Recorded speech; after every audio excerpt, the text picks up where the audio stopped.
السلام عليكم ورحمة الله.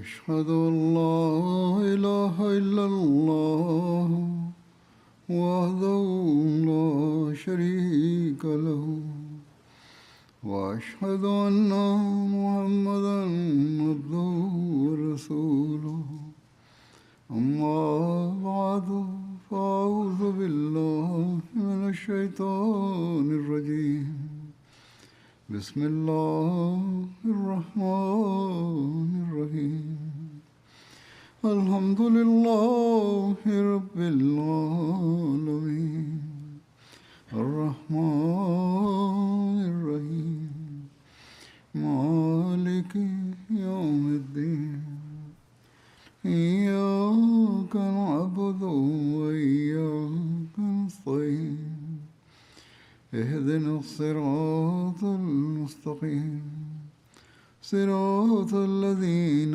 أنعمت عليهم غير المغضوب عليهم ولا الضالين.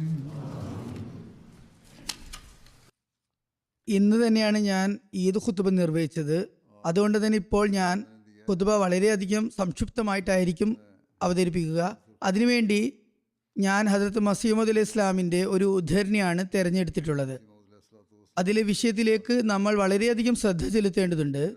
ആ മഹാത്മാവ് പ്രസ്താവിക്കുന്നു, സത്യവിശ്വാസിയുടെ ദുനിയാവ് അഥവാ ഐഹികതയുമായുള്ള ബന്ധം എത്രത്തോളം വിശാലമാകുന്നുവോ അത് അയാളുടെ ഉന്നതമായ പദവികൾക്ക് കാരണമാകുന്നു, ഉന്നതമായ പദവികൾ നേടുന്നു. കാരണം അയാളുടെ ലക്ഷ്യം എന്ന് പറയുന്നത് അത് മുഖേന ദീൻ അഥവാ മതവിശ്വാസം ആകുന്നു.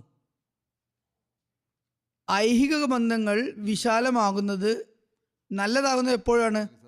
അവയുടെ ലക്ഷ്യം ദീനാകുമ്പോഴാണ്.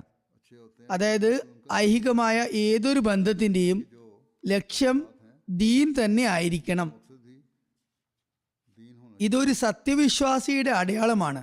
അയാളുടെ ദുനിയാവിലെ സമ്പത്തും പ്രതാപവും ദീനിന്റെ സേവകനായിരിക്കണം. അതിനാൽ അടിസ്ഥാനപരമായി ദുനിയാവ് തന്നെ ആത്യന്തിക ലക്ഷ്യമാകരുത്, മറിച്ച് ദുനിയാവ് ലൗകികത സമ്പാദിക്കുന്നതിലെ യഥാർത്ഥ ഉദ്ദേശം ദീനായിരിക്കണം. ദീന് നന്നായി തീരണം. നിങ്ങൾ ദുനിയാവ് സമ്പാദിക്കുമ്പോൾ നമ്മുടെ ദീൻ മെച്ചപ്പെടണം, നമുക്ക് ദീനിനെ സേവിക്കണം എന്നതായിരിക്കണം ലക്ഷ്യം. ദുനിയാവ് സമ്പാദിക്കാം, പക്ഷെ അത് ദീനിന്റെ ഔന്നത്യത്തിന് വേണ്ടിയായിരിക്കണം. അല്ലാതെ തെറ്റായ കാര്യങ്ങൾ ചെയ്തു കൂട്ടി സ്വന്തം ദുനിയാവും ആഖിറത്തും, അതായത് ഇഹപരങ്ങൾ നശിപ്പിക്കാനായിരിക്കരുത്, മറിച്ച് സ്വന്തം ആഖിറത്തും ദീനും നന്നാകുന്നതിന് വേണ്ടിയാണ് നമ്മൾ ദുനിയാവ് സമ്പാദിക്കേണ്ടത്, ലൗകികത ആർജിക്കേണ്ടത്. ഹജറത്ത് മസീഹ് ഇസ്ലാം പ്രസ്താവിക്കുന്നു, ദുനിയാവ് ദീനിന്റെ സേവകനാകുന്ന വിധത്തിൽ അതിനെ നേടിയെടുക്കേണ്ടതുണ്ട്. ഒരാൾ ഒരു സ്ഥലത്ത് നിന്നും മറ്റൊരു സ്ഥലത്തേക്ക് പോകുന്നതിനായി യാത്രയ്ക്ക് വേണ്ടി യാത്രാ സംവിധാനങ്ങൾ, വാഹനം, അതുപോലെ ഭക്ഷണം, പാഥേയം ഇവയൊക്കെ കൂടെ കരുതുന്നത് പോലെയാണിത്.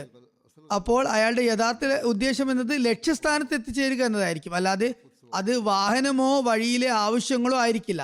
യാത്രയിൽ എളുപ്പമുണ്ടാക്കുന്നതിനായി നമ്മൾ കൂടെ കരുതുന്ന കരുതൽ വിഭവങ്ങൾ മാത്രമായിരിക്കും അത്. ഈ കാര്യങ്ങളുടെ എല്ലാം ഉദ്ദേശം യാത്ര സുഖകരമായി പൂർത്തിയാക്കി നമ്മൾ ലക്ഷ്യസ്ഥാനത്ത് എത്തിച്ചേരുക എന്നതാണ്, അല്ലാതെ യാത്രയിൽ ഇവയൊക്കെ ആസ്വദിക്കുക എന്നതല്ല. ഹജറത്ത് മസീഹ് ഇസ്ലാം പ്രസ്താവിക്കുന്നു, ഇതേ പ്രകാരം തന്നെ മനുഷ്യൻ ദുനിയാവിനെ നേടിയെടുക്കണം, എന്നാൽ ദീനിന്റെ സേവകനായി അതിനെ കണക്കാക്കണം. അള്ളാഹു ഇപ്രകാരം നമ്മെ ദുആ പഠിപ്പിച്ചിരിക്കുന്നു, റബ്ബനാ ആതിനാ ഫിദ് ദുനിയ ഹസനതൻ വഫിൽ ആഖിറതി ഹസനതൻ വഖിനാ അസാബന്നാർ. അള്ളാഹുവേ, ഞങ്ങൾക്ക് ഈ ദുനിയാവിലുള്ള ഹസനാത്തുകളും ഐശ്വര്യങ്ങളും സമ്പൽ സമൃദ്ധികളും നൽകുക, അതുപോലെ ആഖിറത്തിലുള്ള ഹസനാത്തുകളും ഐശ്വര്യങ്ങളും സമ്പൽ സമൃദ്ധികളും നൽകുക. റബ്ബനാ ആതിനാ ഫിദ് ദുനിയ ഹസനതൻ വഫിൽ ആഖിറതി ഹസനതൻ എന്ന് അള്ളാഹു നമുക്ക് പഠിപ്പിച്ചതിൽ ദുനിയാവിനെ മുൻഗണനയോടെ വെച്ചിട്ടുണ്ട്. എന്നാൽ ഏത് ദുനിയാവിനാണ് അള്ളാഹു മുന്തിച്ചിരിക്കുന്നത്? ആദ്യം ദുനിയാവിനെ വെച്ചിട്ടുണ്ട്. എന്നാൽ എന്തുകൊണ്ടാണ് ഏത് ദുനിയാവിനാണ് വെച്ചിട്ടുള്ളതെന്ന് നോക്കുകയാണെങ്കിൽ അത് ആഖിറത്തിന്റെ, പരലോകത്തിന്റെ ഹസനാത്തുകൾക്ക്, ഐശ്വര്യങ്ങൾക്ക് കാരണമായി തീരുന്ന ഈ ദുനിയാവിലെ ഐശ്വര്യങ്ങളാണ്.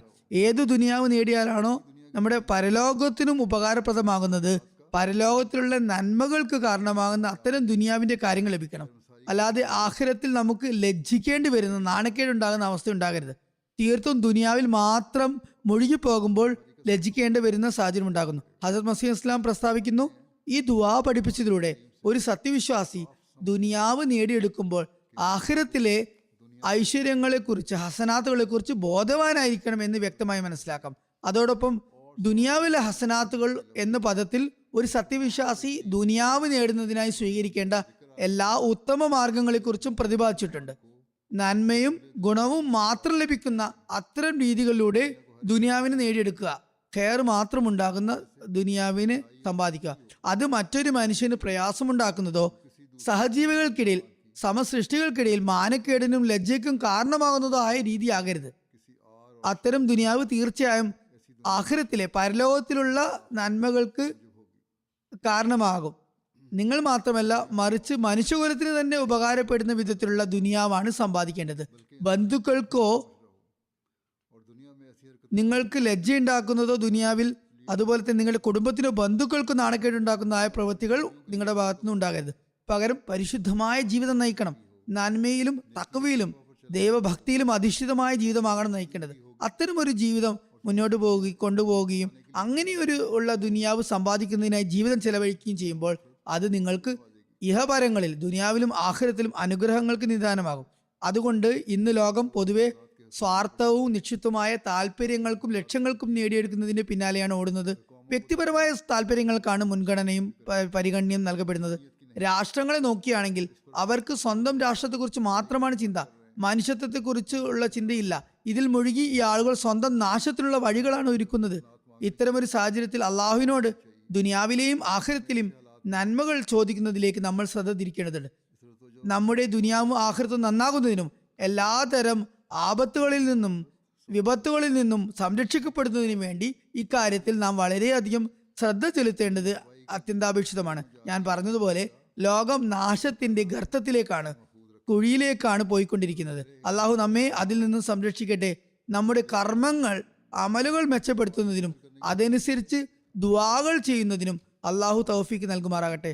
ഇപ്പോൾ ഖുതുബയിൽ ഞാൻ പറഞ്ഞതുപോലെ യഥാർത്ഥത്തിൽ ആ നന്മകൾ നേടിയെടുക്കാനും ഉത്തമമായ ദുആകൾ നടത്താനും അള്ളാഹു നമുക്ക് തൗഫീക്ക് നൽകുകയും അവ സ്വീകരിച്ചരുളുമാറുകയും ചെയ്യുമാറാകട്ടെ.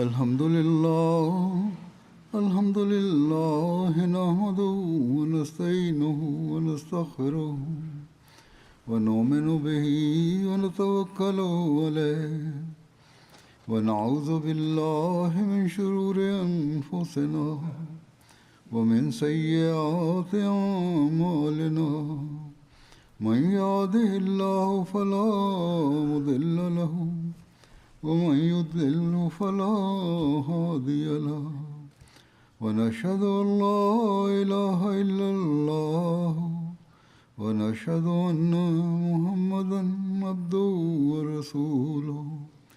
عباد الله رحمكم الله إن الله يأمر بالعدل والإحسان وإيتاء ذي القربى وينهى عن الفحشاء والمنكر والبغي يعظكم لعلكم تذكرون.